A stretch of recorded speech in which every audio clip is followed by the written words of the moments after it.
Ардақтағы ағайын, менің қасымда Нұрсұлтан Жақсыген. Дәл қазір осы азаматтың және экс келіншегінің сот процесіне келдік. Сот қалай өтіп жатыр? Сот сараптама жүргізіп жатыр. Осы іс бойынша аккаунтыма байланысты қазір түрлі жалған парақшалар бар.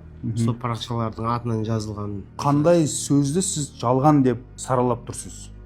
Боди массаж жасайды деген нәрсені жалған деп жариялап. Оны сіз жазған жоқсыз ба? Мен жазған жоқпын. Сіз өзіңіздің келіншегіңізді, қайын жұртыңызды сығандарға боладыңыз, иә? Оны жазған сіз бе, әлде тағы да басқа біреулер бар? Басқа біреулер жазған. Сіз не жаздыңыз сонда? Сіз өзіңіз не жазғаныңызды айтыңызшы. Өзім балаларды көрсет деген тақырыптарда жаздым. Заң қазір сатылады, айналайын, өзім зор қылып шешіп аламын деген Жоқ. сөз. Сіз емес жазған, иә? Бұны жазған кім? Бұны жазған сол әлеуметтік желілерде жазылған. Мысалы Нұрсұлтан Жақсыген деп кез келген адам аккаунтын жазып қоя салады. Менің өзім TikTok'та 10 аккаунт бар. Инстаграмда 10 аккаунт бар, фейк аккаунттар. Менің де шарттарым болады, баланы алып кетуге, қайта апарсам да, соған қолхат жазып бересің деп Фаризаға жазыпсыз, рас қой? Жоқ. Мынау енді сіздің нөміріңіз ғой. Мына жерде көрінбей тұр ғой. 147 деген көрініп 2 деген нөмір бар ма ішінде? 8 деген. 8 деген нөмір тұр. Бар, иә, сіздің? Иә. Демек сіз ғой бұл. Жоқ, мен емес, өйткені взломать етілген ғой, менде бүкіл дәлелдер бар ғой. А сіздің нөміріңізді біреу бұзып алып, Иә. сөйтіп Фаризаға жазған ба? Бұзып алып, Telegram каналда да менің ойынды жарнамалаған видеоларды. Жалпы қысқасы бұл сіз емес. Мен емес. Сот сіз деп шығарса, Әділ емес деп ойлаймын. жалпы қоғамның алдында Фариза келіншегіңізден 2 балаңыздың анасы ғой, кешірім сұрағыңыз келмей ма? Мен кешірімде сұрағам, талай рет сұрағам. Не үшін кешірім сұрадыңыз, егер сіз ақ болсаңыз? Жоқ, мен отбасыма байланысты. Мен Фариза Алмасқызы, қоғамнан әділдік сұраймын. Және де енді медиа адам болған екен түрлі менің атымнан жалған парақшаларды ашылып жатады. Сол парақшалардың біреуі деп ойлаймын. Мына видеоны көріп тұрғандарыңыздай Нұрсұлтан Жақсыген 25 тамыз күні болатын шешуші сот процесс алдында сұхбат беріп, жасаған әрекеттерін жоққа шығаруда. Жазадан қашып құтылу мақсатында жалған мәлімдеме беріп жатыр. Ал Нұрсұлтан Жақсыгеннің жасаған іс-әрекетіне мен ғана емес, барлық Қазақстан халқы куә. Өздеріңіз білетіндей, ажырасқаннан кейін 2 жылдан бері маған ғана емес, ата-анама, отбасыма, балаларыма, әулетіме тіл тигізіп, жала жауып, ар-намысын таптауда. Және бұны заң жүзінде тоқтатпасақ, түбі жақсылыққа апармайтын белгілі. Мен осы іс бойынша барлық дәлелдерді тергеулі органға ұсындым. Осы дәлелдерге сүйене отырып, соттың әділ шешім шығарып, қатаң түрде жазалауын сұраймын. Барлықтарыңыздан қолдау күтемін. Мен қанға жүрген жоқпын ойлаймын, өзім біріміз үшеуім бар ғой, бала жаға қанға жүрген шешесі емес пе, мал болып жүрген. Ардақтағы ағайын, менің қасымда Нұрсұлтан Жақсыген. Дәл қазір осы азаматтың және экс келіншегінің сот процесіне келдік. Сот қалай өтіп жатыр? Сот сараптама жүргізіп жатыр. Осы іс бойынша аккаунтыма байланысты қазір түрлі жалған парақшалар бар. Сол парақшалардың атынан жазылған. Қандай сөзді сіз жалған деп саралап тұрсыз? Боди массаж жасайды деген нәрсені жалған деп жариялап. Оны сіз жазған жоқсыз ба? Мен жазған жоқпын. Сіз өзіңіздің келіншегіңізді, қайын жұртыңызды сығандарға боладыңыз, иә? Оны жазған сіз бе, әлде тағы да басқа біреулер бар? Басқа біреулер жазған. Сіз не жаздыңыз сонда? Сіз өзіңіз не жазғаныңызды айтыңызшы. Өзім балаларды көрсет деген тақырыптарда жаздым. Заң қазір сатылады, айналайын, өзім зор қылып шешіп аламын деген Жоқ. сөз. Сіз емес жазған, иә? Бұны жазған кім?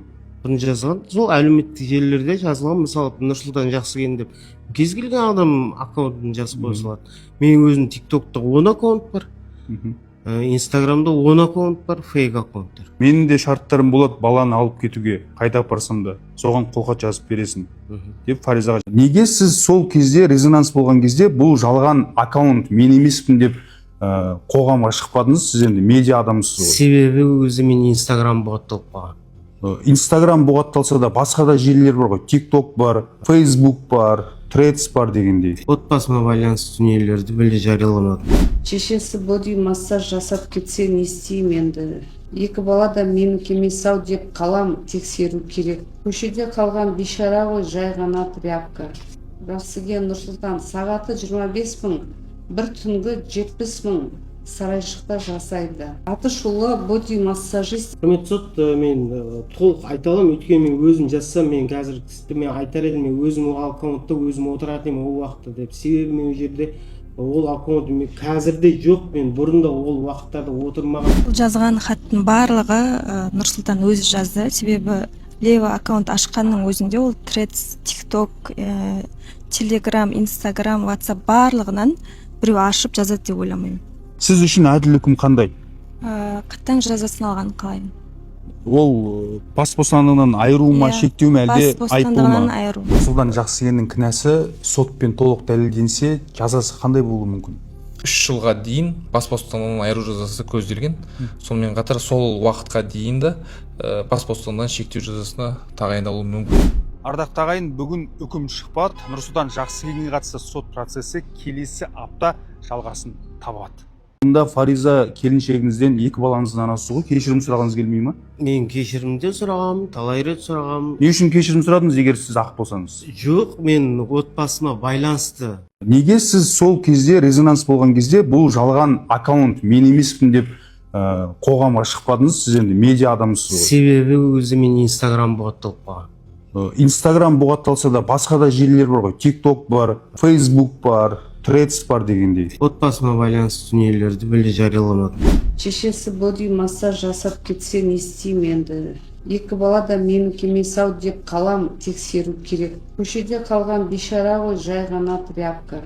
Жақсыген Нұрсұлтан, сағаты 25 мың, бір түнгі 70 мың сарайшықта жасайды. Аты шулы боди массажист. Құрметті сот, мен толық айта аламын, өйткені мен өзім жазсам, мен қазір мен айтар едім, мен өзім аккаунтта өзім отыратын едім ол уақытта деп. Себебі мен ол жерде ол аккаунт мен қазірде жоқ, мен бұрында ол уақыттарда отырмаған. Бұл жазған хаттың барлығы Нұрсұлтан өзі. Сәл болсын, жаңа сіз айттыңыз ғой, ол Instagram аккаунтқа тағы бір адамдардың Мирас Сабраль аккаунтқа кіре алатын. оған қашан рұқсат бердіңіз? Ол аккаунт менің ол Инстаграмда SMM мобилограф болып жұмыс істеген мен парақшамды жүргізетін адам бұл. Ол кісінің өзі сіз кіре алады? Кіре алады. Өзінің телефонынан кіре алады. Номермен телефон, значит, сол аккаунтқа 2 номермен 2 дейін тіркелген болсын? 2 номер тіркеледі, өйткені Facebook пен аккаунт, Facebook Сабралы Мирастың аккаунтына тіркелген, ал номер менің атыма тіркелген. Ал енді подтверждение беру үшін басқа телефоннан мен Жақсыген парақшасын телефонмен қолдану үшін аккаунтты подтверждение Мирас беруге болатын. Мирас кіре алатын, мүмкіндігі болды. Сол кезде де жәбірленушінің туған Мирас мобилографыңыз өз жұмысын тоқтатты ма? Өз жұмысын тоқтатты, бірақ барлығын біле алатын, өйткені паролінде, Инстаграмында паролінде барлығын біле алатын. Сіз өзіңіз айтпақшы, 1,5 миллиондық Инстаграм парақшаңыз бар, TikTok желісінде көптеген оқырмандарыңыз бар.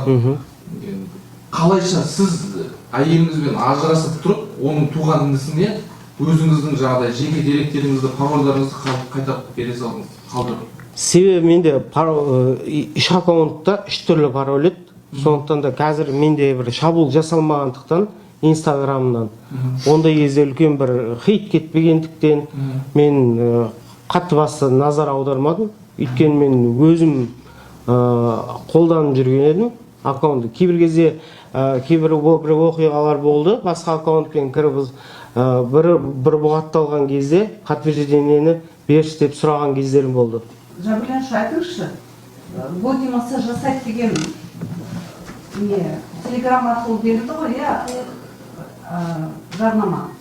Қай кезде болды сол? Датасын айтып беріңізші.